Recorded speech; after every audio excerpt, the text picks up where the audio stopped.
Bismillahirrahmanirrahim. Assalamualaikum warahmatullahi wabarakatuh. Selamat siang dan salam sejahtera untuk kita semua. Yang terhormat Ibu Ketua Tim Penggerak PKK Provinsi NTB beserta jajarannya. Yang kami hormati Ibu Ketua Tim Penggerak PKK Kabupaten Lombok Tengah beserta jajarannya. Bapak, Ibu hadirin yang kami hormati pula. Pertama-tama, marilah kita panjatkan puji dan syukur kita kehadirat Allah Subhanahu wa Ta'ala karena atas limpahan rahmatnya sehingga kita bisa berada di tempat ini untuk sama-sama mengikuti kegiatan hari ini. Kemudian tidak lupa pula salawat dan salam kita aturkan ke junjungan alam Nabi besar Muhammad Shallallahu Alaihi Wasallam. Semoga kita mendapatkan syafaatnya kelak di yaumil akhir. Amin amin ya rabbal alamin. Izinkan saya Nyonya Nita Rakyatul Liwaudin, Ketua Tim Penggerak PKK Desa Bilebante, Kecamatan Pringgerate, Kabupaten Lombok Tengah, dalam hal ini akan memberikan penyuluhan tentang keluarga sehat tanpa narkoba. Baik Bapak Ibu, untuk mempersingkat waktu, kita langsung saja ke materi ya. Nah, Bapak-bapak, Ibu-ibu, apakah pernah dengar yang namanya narkoba?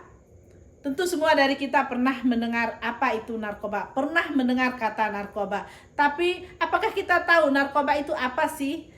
Narkoba merupakan singkatan dari narkotika, psikotropika, dan bahan adiktif. Nah, apa arti dari narkotika? Narkotika adalah merupakan suatu zat atau obat yang berasal dari tanaman dan bukan tanaman atau perpaduannya. Nah, narkotika itu dapat menyebabkan penurunan atau perubahan kesadaran, mengurangi atau menghilangkan rasa nyeri, menimbulkan ketergantungan. Nah, di mana untuk mengurangi rasa nyeri ini biasanya itu seharusnya diberikan oleh dokter dan dalam resep dokter spesialis dalam batas yang sudah ditentukan pastinya. Kemudian apa itu psikotropika dan bahan adiktif? Yaitu merupakan suatu zat atau obat baik alami maupun buatan. Psikotropika dan bahan adiktif itu dapat mempengaruhi susunan saraf pusat. Kemudian dapat menyebabkan perubahan fisik, mental, dan juga perilaku daripada penggunanya sendiri. Apa saja sih jenis daripada psikotropika itu? Jenis-jenisnya ada yang namanya ekstasi, ada yang namanya sabu-sabu, ada yang namanya benzo, kemudian ada juga yang dinamakan dengan namanya pil koplo. Baik bapak-bapak, ibu-ibu, kenapa sih seorang anak itu bisa terjatuh dalam atau terjumus ke dalam pergaulan narkoba? Banyak sekali faktor penyebabnya.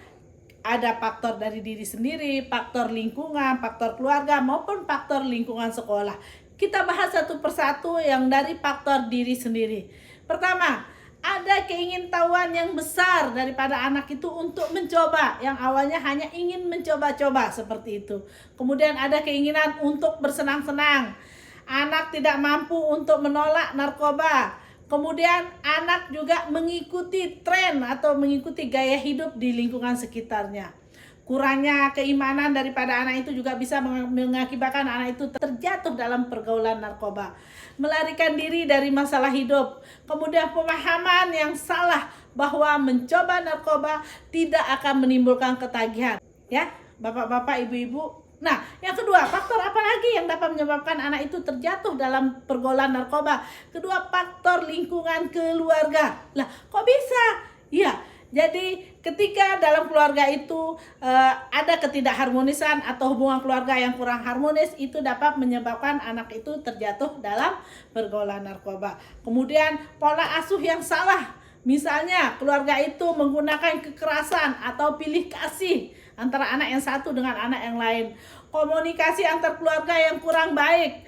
Kemudian ada anggota keluarga yang sebagai pengguna atau pengedar narkoba. Kurang pengetahuan tentang narkoba juga dapat mengakibatkan anak itu menjadi pecandu narkoba.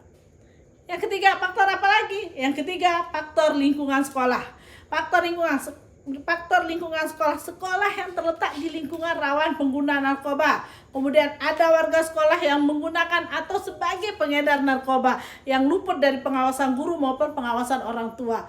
Kemudian pengawasan dari pihak sekolah yang masih kurang sehingga narkoba bisa menyebar di lingkungan sekolah tersebut. Penyuluhan dari BNN atau dari kepolisian mungkin masih kurang sampai ke pelosok-pelosok yang kita harapkan. Warga sekolah masih kurang memahami tentang narkoba. Itu dari lingkungan sekolah. Kemudian apalagi? Ada lagi namanya faktor lingkungan masyarakat. Nah, ini dia nih.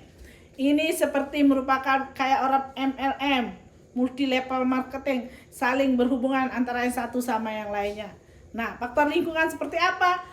Kurangnya informasi dan lembaga rujukan tentang penanganan narkoba. Kemudian kurangnya kepedulian masyarakat terhadap permasalahan narkoba. Adanya anggapan bahwa narkoba bukan masalah bersama melainkan masalah keluarga. Penyebaran narkoba yang sangat cepat. Kurangnya keberanian masyarakat untuk melaporkan permasalahan narkoba. Kemudian adanya keuntungan yang menggiurkan bagi para pengedar narkoba. Ada kata-kata bijak yang mengatakan, jagalah anak-anakmu agar mereka tidak mengalami kecewaan dalam menentukan pilihan hidup, termasuk pilihan dalam pergaulan narkoba. Kita beralih kepada dampak daripada penyalahgunaan narkoba. Ini sangat luas sekali dari tubuh anak itu sendiri. Pertama, dari fisik, ya. Fisik apa saja yang bisa terjadi terhadap fisik anak itu? Bisa terjadi yang namanya gangguan pada kulit, adanya sensitif, kulit anak menjadi sensitif, kemudian pupil daripada anak itu bisa mengecil, merah, berair, dan sayu. Kemudian adanya kerusakan organ dalam tubuh, organ-organ vitalnya seperti paru, jantung, hati, ginjal. Ya, bapak-bapak, ibu-ibu. Nah, secara kasat mata yang bisa kita lihat itu adalah anak lebih cenderung berjalan terhuyung-huyung atau sempoyongan. Terkadang anak juga suka tremor, gemetar seperti itu. Nah, yang kedua, selain fisik, yang kedua itu mental. Apa yang terjadi dengan mental anak-anak kita ketika dia menjadi pecandu narkoba? Anak itu akan sering berhalusinasi, bapak-bapak, ibu-ibu. Kemudian anak itu akan mudah tersinggung. Anak itu akan menarik diri dari lingkungan pergaulan, dari pergaulan di lingkungannya. Kemudian anak itu akan menjadi anak yang posesif, mudah marah, mudah curiga, dan bahkan anak itu akan selalu terlihat seperti orang yang gelisah. Ya, bapak-bapak, ibu-ibu. Jadi sekecil apapun keluhan atau sesuatu yang berbeda yang kita lihat dalam perubahan perilaku anak kita itu harus kita awasi dan harus kita perhatikan. Kemudian dari segi perilakunya, apa yang terjadi dengan perilaku anak-anak kita yang menjadi pecandu narkoba? Pertama, anak malas merawat diri. Kedua, anak suka berbohong. Ketiga, anak suka menyendiri. Kemudian anak suka mencuri dan menipu. Kenapa menjadi pencuri? Karena anak ini kan dia belum punya pekerjaan, sementara tubuhnya menuntut terus untuk selalu mengkonsumsi narkoba. Mana dengan masa depan anak-anak yang pecandu narkoba? Pasti itu anak tidak akan pernah bisa mandiri. Kenapa? Karena anak tidak akan mendapatkan pekerjaan yang layak. Dia tidak akan bisa berkonsentrasi penuh untuk pekerjaannya. Kemudian dikucilkan dari masyarakat. Dan yang lebih lebih serius lagi itu adalah anak tidak mampu berpikir. Anak tidak mampu berpikir secara maksimal. Anak tidak bisa konsentrasi untuk belajar, apalagi untuk bekerja. Nah, menjadi orang tua adalah membimbing generasi berikutnya untuk menjadi penerus bangsa yang lebih baik. Oke? Kemudian apa yang harus kita lakukan sebagai orang tua?